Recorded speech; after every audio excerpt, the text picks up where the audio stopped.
Muy buenos días, auditorio. Mi nombre es Eduardo Espino y el día de hoy nos encontramos con Rosario Guerra, candidata a la jefatura de gobierno por el Partido Nueva Alianza. Buenos días, Rosario. Buenos días, me da mucho gusto estar con ustedes. A nosotros nos da mucho gusto tenerte por aquí. Con los partidos que hay ahorita, con el que más te identificarías entonces sería con el PANAL. Sí, claro, es un partido joven y liberal con el cual yo he estado muy a gusto con los compañeros que me han recibido muy bien en ese partido. Si tuvieras que elegir en dónde te sientes más cómoda, si en el PRI o en Nueva Alianza, ¿cuál de los dos elegirías? No, en Nueva Alianza. En el PRI, entre las propuestas de castración química a los violadores que hace el candidato al Senado del Distrito Federal por lista con Don Gutiérrez, o los golpes y todo, pues digo, no hay mucho que hacer ahí, no hay propuesta, no hay acciones, y además se está premiando a grupos muy duros que no representan el interés de la sociedad. Esta pregunta yo sé que te la hacen mucho, pero no podemos dejar de hacerla. ¿Qué tanto influye el Ballester en el partido? El Ballester fue fundadora del partido, junto con un grupo de profesores y de diputados priistas que abandonaron el PRI en aquella ocasión en que no pudieron sacar adelante las reformas que el país requería en los temas fiscales y se dio un quiebre dentro del PRI. Ella ya no milita activamente en el PANAL por estatuto censeño. Sin embargo, ella sigue siendo una mujer que tiene influencia en prácticamente todos los partidos, en el PRI, en el PAN, en el PANAL, en el PRD. Y bueno, pues es una mujer que es muy controvertida, pero no fue ella la que me invitó a venirme al PANAL. Quienes me invitaron fueron compañeros míos expriistas también. El PRI siempre ha dado muchos cuadros a la vida política nacional, y la idea es construir un partido más ciudadano, más de causas, más hacia la gente, en lugar de quedarnos en los temas burocráticos de cortesarnos de la política. Como tú decías, el Ballester tiene influencia en todos los partidos, pero por ser la fundadora del partido Nueva Alianza, ¿no tiene mayor injerencia en este partido que en los demás?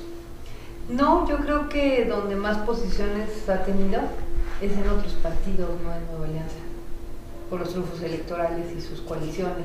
Entonces, con el PAN pues ha tenido muchas posiciones de relieve en la Administración Pública Federal y en varios estados. Con el PRI también, o sea, yo no siento que Nueva Alianza, porque es un partido chico y joven, tenga la misma posibilidad de otros partidos para acceder a triunfos electorales. Entonces yo creo que ella, donde ha concentrado más, posiciones, ha sido en sus alianzas con los diversos partidos políticos, más que dentro del propio PAN. Entonces, en caso de que tú llegaras a la jefatura de gobierno o, en su caso, Gabriel Cuadri a la presidencia, ¿podríamos esperar que hubiera avances en materia educativa sin que el Ballester tuviera tanta influencia en esa área? Mira, ese es un falso dilema. El tema de la educación es un tema muy complejo.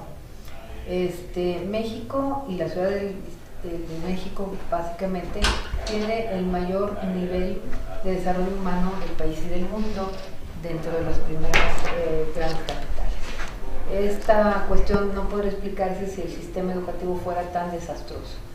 Que ya se cubrió lo básico, que era darle un espacio a todos los niños, es un gran logro. Ahora estamos sobre calidad educativa.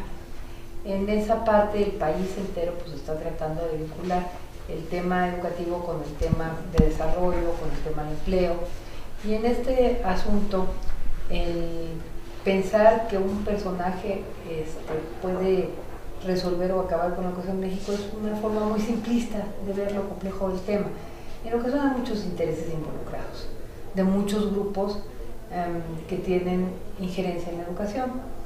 Y lo que es definitivo es que sí debemos avanzar en las evaluaciones de los maestros, y también debemos entender que una reforma educativa sin maestros no es reforma educativa. O sea, tienes que lograr los acuerdos básicos para que se pueda transitar en el camino de los mejores métodos para la enseñanza, y esto requiere forzosamente a los maestros. Si tú no lo haces con los maestros, ¿con quién haces la reforma educativa?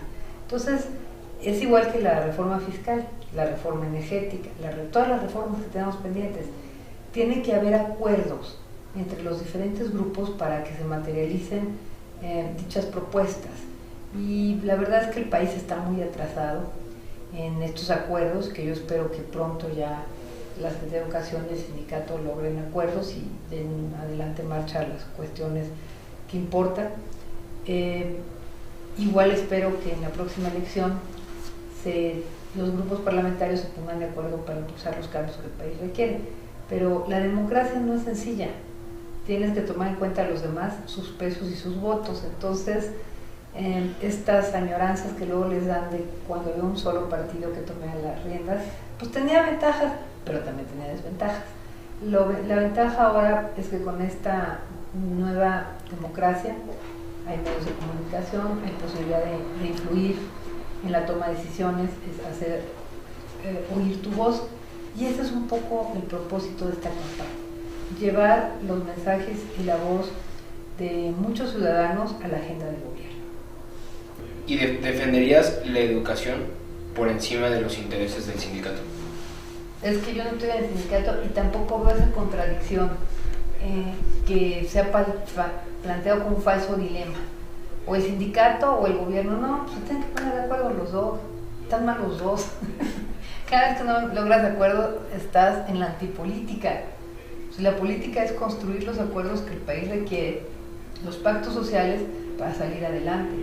Descalificar y culpar a alguien pues, es parte de la política, pero no es el tema, no sé si me explico. ¿Por qué nos platicas ahora cómo fue que buscaste la candidatura? Fíjate que más que buscarla me la ofreció un ex compañero mío diputado, también era priista, Jorge Gaviño, un agente con mucha experiencia operativa, y me propuso ser candidata de Nueva Alianza para la jefatura de gobierno. Desde que tuve el incidente violento con los grupos de Cuauhtémoc Gutiérrez, el Hipohooligan y todos estos, me empezaron a buscar varios partidos. Yo soy una mujer que le gusta honrar su palabra, tomar compromisos y lograr resultados. Me conocen bien en clase política y por eso creo yo que muchos de ellos se interesaron en preguntarme si tras los hechos tan vergonzosos del silencio cómplice del PRI a las agresiones había la posibilidad de que yo me interesara en irme a algún otro partido.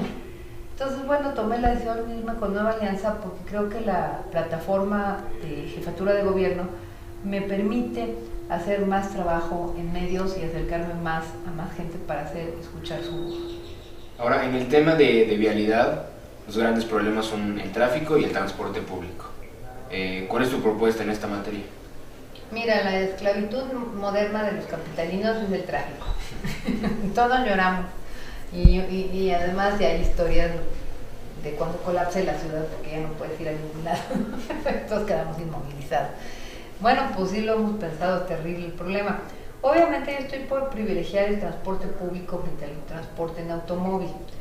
El transporte en automóvil pues es muy grande en la ciudad y compite con las áreas y vialidades con el transporte urbano. Y además de eso, el bacheo es pésimo. La cosa de que ponen topes en donde no se necesitan porque los vecinos están hartos de que vayan volados, entonces el carro gasta más gasolina y es más contaminante en la medida que tiene más obstáculos. Los segundos pisos pues, ya se van a terminar a ver si así sí funciona, porque llegaba muy rápido 2 minutos y luego caías en el cuello de botella. Entonces yo sí creo que lo que se está haciendo, que no se había hecho en muchos años, de continuar el metro y de hacer nuevo transporte como el Metrobús, sí son respuestas importantes para la movilidad urbana. Y tenemos que hacer mayor esfuerzo, por ejemplo, para que en estos transportes públicos puedan transitar las gentes que tienen prioridad en lo que es mi propuesta, que son las madres con sus hijos. No puedes ir con carriolas. La gente que tiene discapacidades diferentes no puede ir en silla de ruedas. Los letreros para los ciegos o débiles de vista visual. Todo esto pues es un tema que no hemos atendido. Entonces no podemos ayudar a los grupos con capacidades diferentes si no tienen la posibilidad de integrarse a la ciudad y poderse mover por ella. Entonces yo por eso creo que el transporte público con todas estas adaptaciones es sin duda la respuesta. Yo continuaría haciendo Metrobús e introduciendo sistemas más limpios en el transporte público para evitar contaminación. Y el otro tema que para mí es, bueno, no para mí, para todo el mundo es muy claro, es el problema relativo a los accidentes en el transporte público concesionado. Si hay un mal ejemplo de lo que privatizas y no logras controlar, son los micros, los taxis, ¿no? Son unidades viejas, se quedan sin frenos, atropellan niños y señoras, o bien chocan y lastiman a sus pasajeros, contaminan,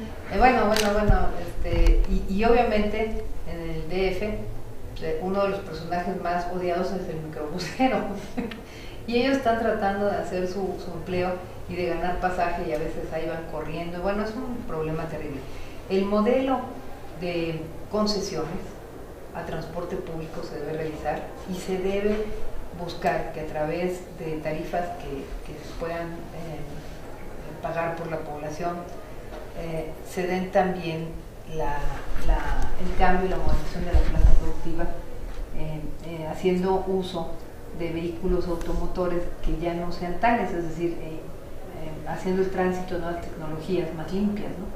Eso sin duda ayudaría mucho en las dos partes, la de movilidad, la de ecología y la de seguridad de los pasajeros.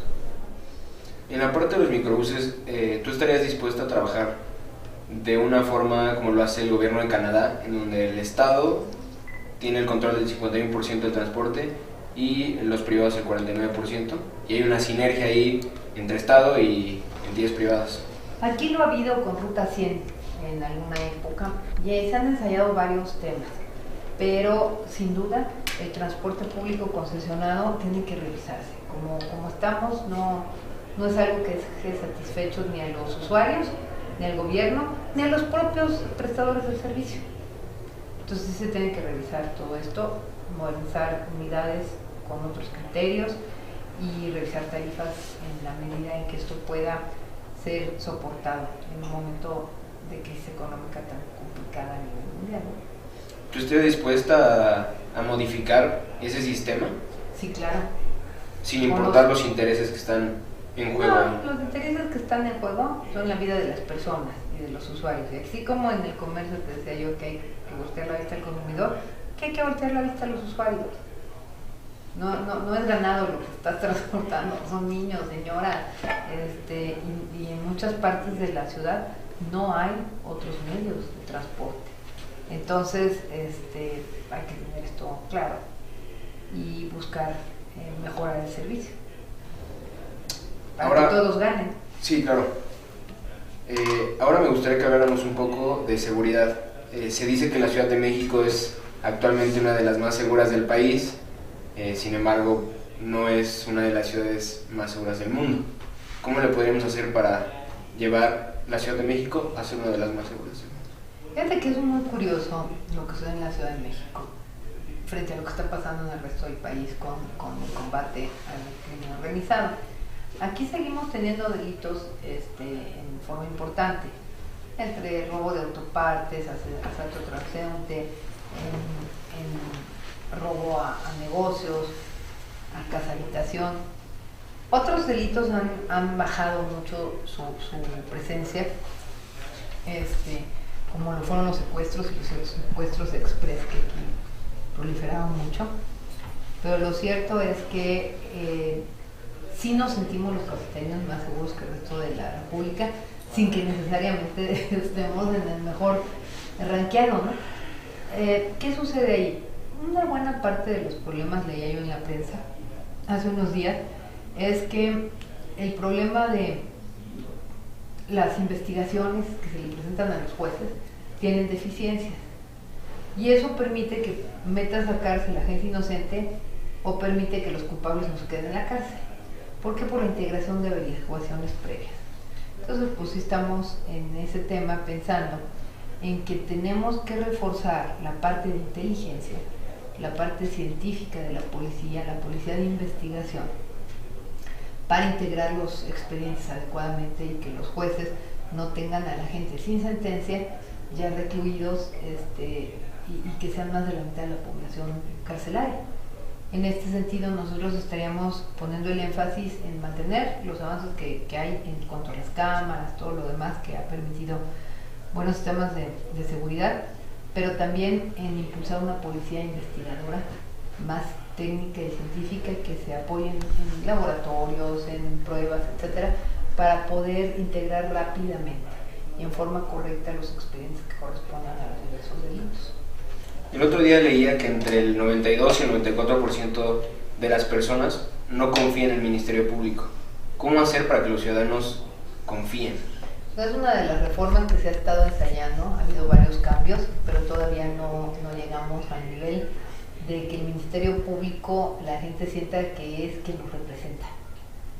Al revés, ¿no? Lo ven como con recelo y que si dice, que oiga, que... Entonces sí hace falta una reforma más amplia en materia de administración de justicia, y el tema de los ministerios públicos se ha planteado en varias ocasiones y es un tema que ya el Congreso de la Unión está trabajando. ¿Tú mejorarías las policías? Obviamente, yo metería mayor capacitación para las policías en materia de las nuevas tecnologías de información y en materia de derechos humanos. Después de escuchar un poco tus propuestas, ¿qué dirías tú que te hace una mejor candidata a la jefatura de gobierno que tus contrincantes? Primero, que yo aquí nací. Segundo, que yo aquí hice toda mi vida. Aquí estudié, aquí me desarrollé profesionalmente, aquí tuve a mi hijo, aquí hice familia, aquí tengo a mis seres queridos, entonces yo tengo una raigambre muy fuerte en la ciudad y la conozco bien, porque como veníamos trabajando causas desde hace mucho tiempo, inclusive fuera de los partidos, el asunto para mí es muy interesante porque a mí me motiva mucho mi ciudad y yo creo que de los candidatos soy la que mejor la conoce, sus barrios, sus pueblos, sus unidades habitacionales, sus problemas, sus secretos. Y la verdad es que yo sí creo que soy la mejor opción para gobernar.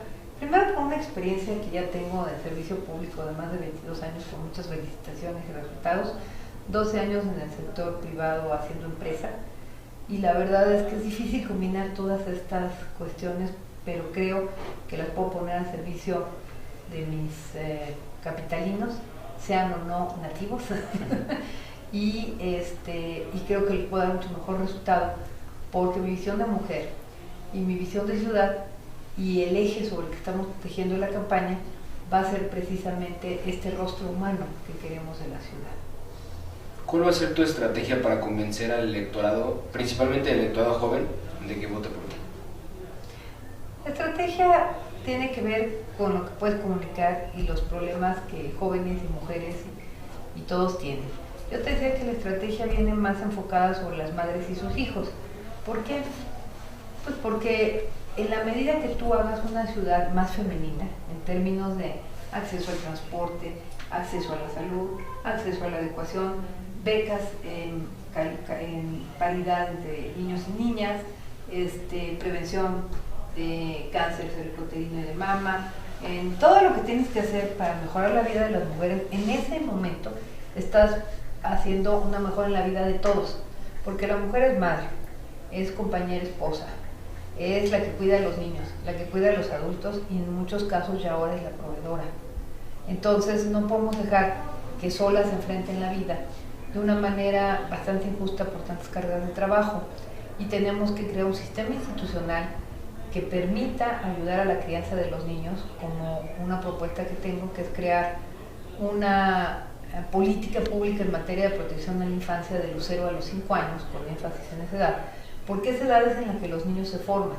Y cuando las madres trabajan, no tienen guardería porque no son derechohabientes, o no tienen el recurso, para llevarlos a una privada, o aunque lo tengan, muchas veces no tienen las guarderías privadas el nivel de cuidado con la nutrición infantil, pues caemos en un problema de pobreza alimentaria que afecta mucho a los hijos y a las mamás.